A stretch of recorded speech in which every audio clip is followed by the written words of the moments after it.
Hello everyone! I think it's time for a review that you've all been expecting from me. I'm pretty predictable, let's face it.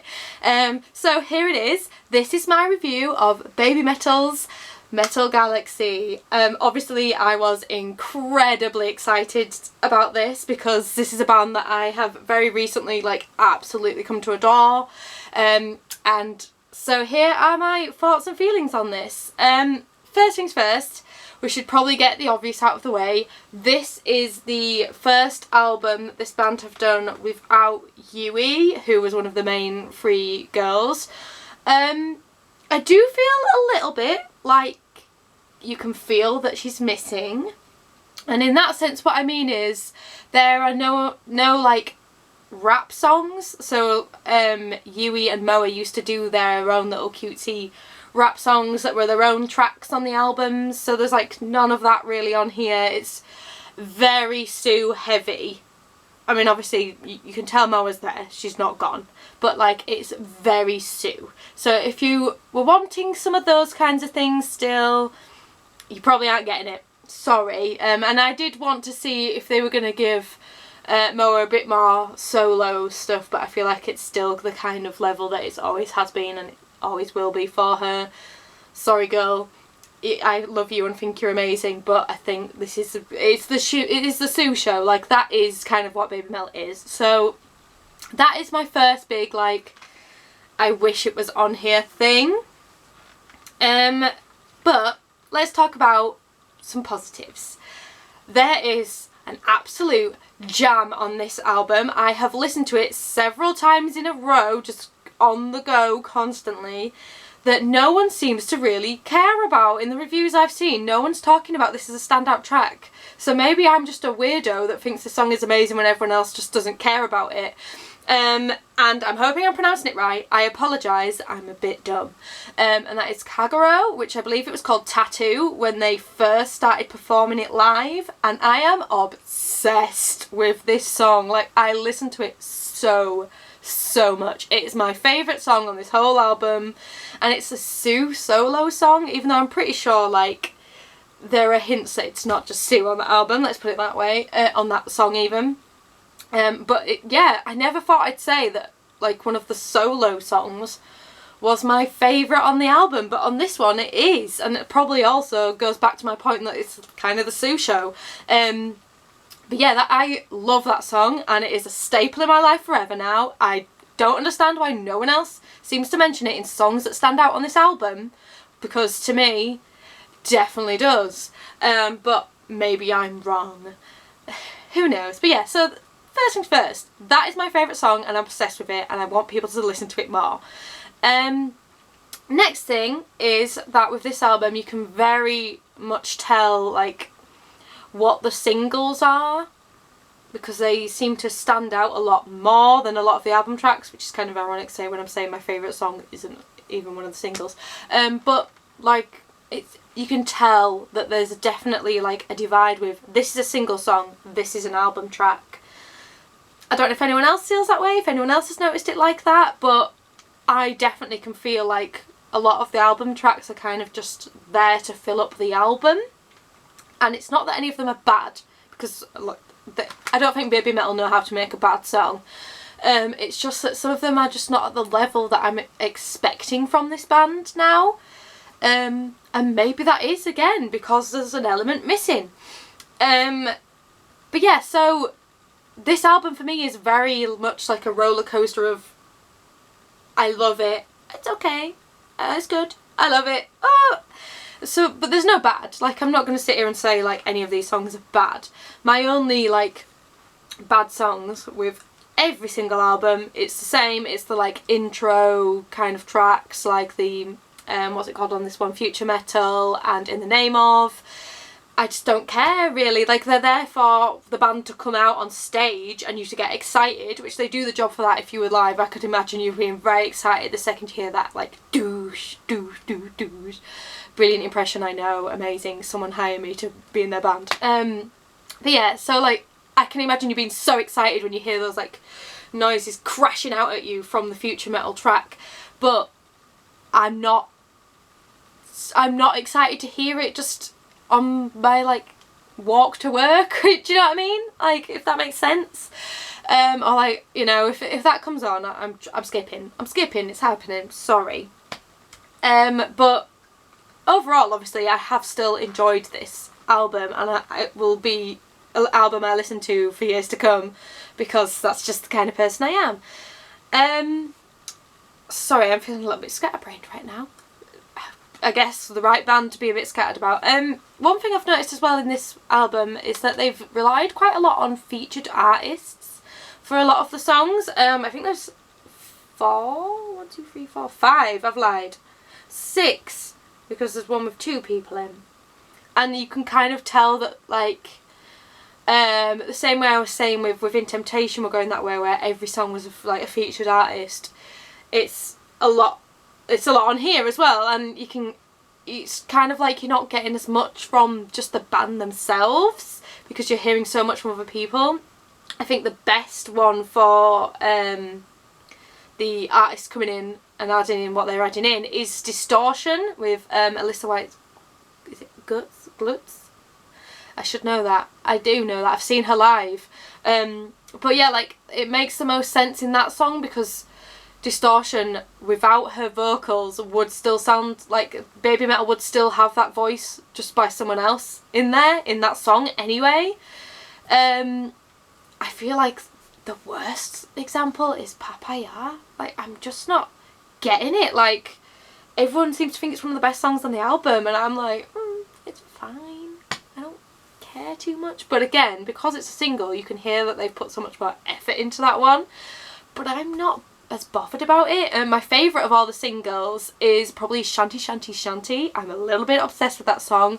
I feel like even though it's not as metal as they have been, that song just is so catchy and so beautifully sang and so fun that I am here for it. I love that they're taking inspiration from like other cultures, other countries. I think that's great. It's obviously like Middle Eastern kind of India with the kind of Bollywood feel. I'm sorry if I'm like being ignorant again. I'm trying, guys. But yeah, I feel like that song is one of the standouts. It's my favourite single. I really like Elevator Girl as well.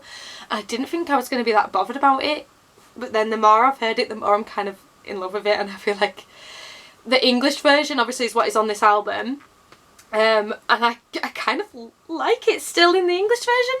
Like, not that it's bad, but what I'm trying to say is I like the fact that the English lyrics are so simple and to the point. Like, I enjoy that about them.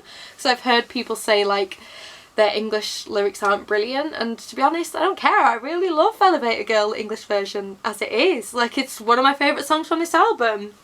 I would probably say that Starlight, Elevator Girl, Shanty Shanty Shanty, and obviously Kagero, and maybe Distortion too, are probably my favourite tracks on this album. I do feel like the track Shine is secretly about Yui. Am I the only one? I tried to Google it.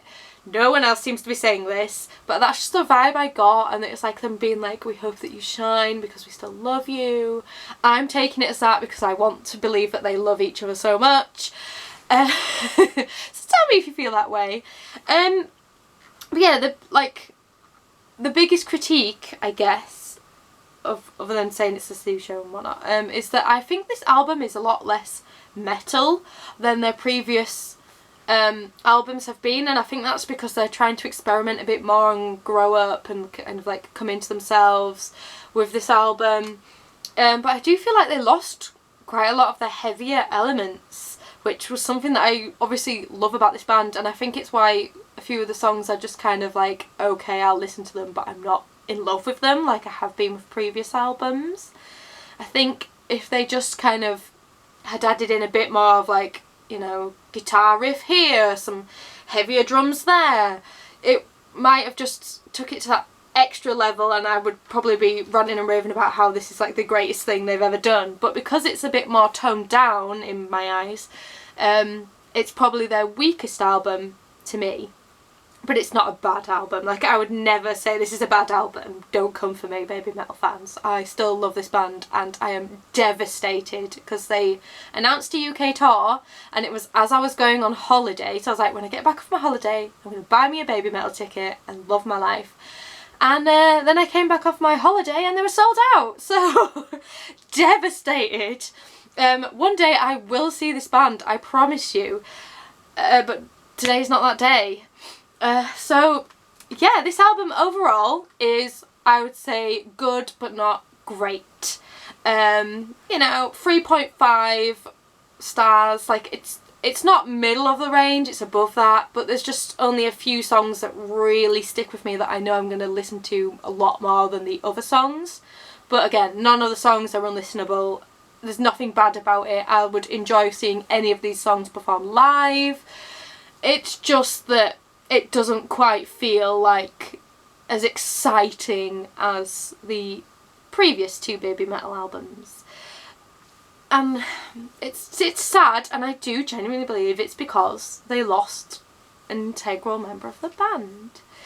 Maybe I'm just tainted because I'm still upset about it, but I still think this band is going to expand, and I still believe that Sue is one of the best voices out there right now. Like, she is dominating, she's so good, and I've seen like a couple of performances with Moa doing a little bit more, and she's amazingly talented. I love her. She's actually my favourite one. Even when it was the original three, just because I like her like attitude and her like general personality just seems so like nice and sweet, and I like her. Anyways, yeah, I'm going off on a tangent about the people, like about them personally, but this album just to me isn't quite as good as what Babymetal have been doing in their previous two. And I'm hoping that this is just a transitional period for them, and that the next album they do, because please do another album, like I still want more. I think the next album will hopefully be they're a bit more comfortable being obviously like a main two-piece with the Avengers, I believe they're called, now like subbing in and out with who's going to do the dances and things. They don't really do much actual vocals wise or anything like that. And I hope that there's more to come. I'm excited to see what is coming, but I just think this may be a little bit stuck in the middle of that was how we used to be, now we're going to be a little bit different now that things have changed. But overall, they're still going strong. I'm still happy to be a Babymetal fan, still proud of this band, and I'm absolutely devastated I'm not going to see them on tour. So yeah, that's all my thoughts on this album. If you were expecting me to do a review of Epica's Design Your Universe Gold Edition, I'm very sorry, but I'm not buying it. I can't justify buying a whole new album for like 5 acoustic tracks and I think 1 new track like that's not been released before, something like that.